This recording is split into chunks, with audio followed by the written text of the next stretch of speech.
Hello everyone, welcome my channel.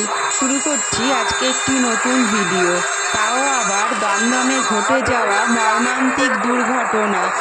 আজ দুপুর 12টায় দমদম সুরের মাঠে, যেখানে নতুন ব্রিজটা হয়েছে তার পাশে খালের ধারে যে গরুর খাটালগুলো ছিল, সব খাটালগুলো পুড়ে গিয়ে একদম ধ্বংস পরিণত হয়েছে।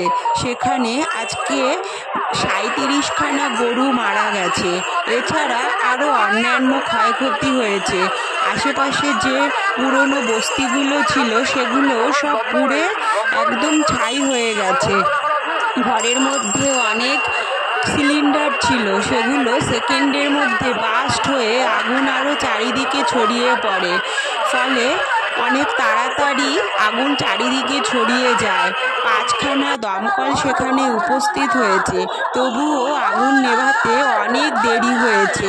এমনভাবে কালো ধোঁয়াগুলো উড়ে যাচ্ছে, চারিদিকে ধোঁয়ায় ধোঁয়া, অন্ধকার হয়ে গেছিল। রোডের পাশেই এইরকম দুঃখজনক ঘটনাটি ঘটেছিল। কিভাবে আগুন ছড়িয়ে গেল সেটা জানা যায়নি, কিন্তু অনেক ক্ষয়ক্ষতি হয়েছে, মানুষেরও অনেক ক্ষতি হয়েছে। আগুন লাগার সঠিক কারণ জানা যায়নি, তা সংবাদ মাধ্যমের মাধ্যমে পরে আমরা জানতে পারবো।